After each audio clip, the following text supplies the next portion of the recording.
Assalamualaikum warahmatullahi wabarakatuh. Saya M. Taufik Adi Kurniawan. Di sini saya mau menjelaskan hakikat pengetahuan dan sumber-sumber ilmu pengetahuan guna memenuhi tugas filsafat. Hakikat pengetahuan. Pengetahuan pada dasarnya adalah keadaan mental atau mental state yang mengetahui sesuatu, yaitu menyusun pendapat tentang suatu objek. Dengan kata lain, menyusun gambaran tentang fakta yang ada di luar akal. Seiring dengan perkembangan pengetahuan, berkembang dari rasa ingin tahu yang merupakan ciri khas manusia, karena manusia adalah satu-satunya makhluk yang dapat mengembangkan pengetahuan secara sungguh-sungguh dibandingkan dengan makhluk ciptaan lainnya yang memiliki keterbatasan hidup atau survival. Hal ini dilakukan untuk mengatasi kebutuhan-kebutuhan kelangsungan hidup, karena pada dasarnya hakikat manusia dalam menjalani kehidupan tidak sekedar untuk mempertahankan kelangsungan hidupnya, namun hakikat manusia dalam menjalani kehidupan tidak hanya menonton saja, melainkan juga memikirkan tentang hal-hal yang baru. Seperti manusia berusaha memberikan makna dalam kehidupan, manusia juga memanusiakan diri dan orang lain dalam hidupnya untuk menyampai kesejahteraan hidup bersama. Sehingga manusia selalu berusaha mengembangkan pengetahuan yang meliputi apa itu pengetahuan dan bagaimana cara memperoleh pengetahuan untuk mendorongnya menjadi makhluk yang bersifat khas di muka bumi ini, yang juga merupakan bagian dari kajian ilmu filsafat atau pengetahuan atau epistemologi. Yang kedua, ada sumber-sumber ilmu pengetahuan.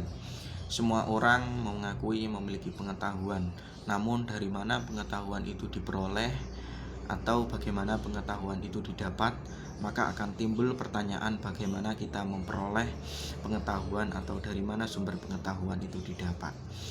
Dalam hal ini beberapa pendapat tentang sumber pengetahuan, yakni yang pertama ada empiris.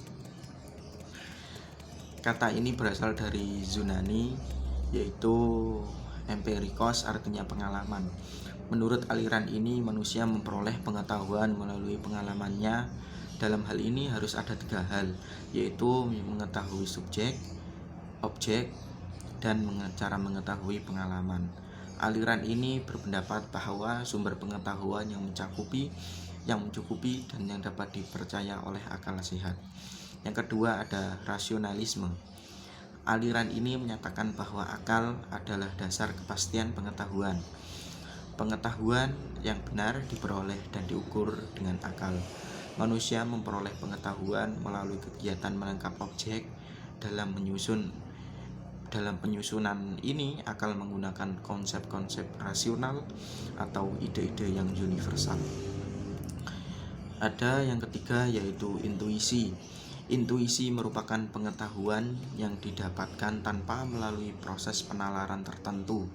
Jadi seseorang yang sedang terpusat pemikirannya pada suatu masalah dan tiba-tiba menemukan jawaban atas permasalahan tersebut tanpa melalui proses berpikir yang berliku-liku, secara tiba-tiba saja dia sudah sampai di situ, seperti itu. Yang terakhir atau yang keempat ada wahyu. Wahyu merupakan pengetahuan yang disampaikan oleh Tuhan kepada manusia. Pengetahuan ini disalurkan oleh nabi-nabi yang diutusnya sepanjang zaman. Terima kasih. Wassalamualaikum warahmatullahi wabarakatuh.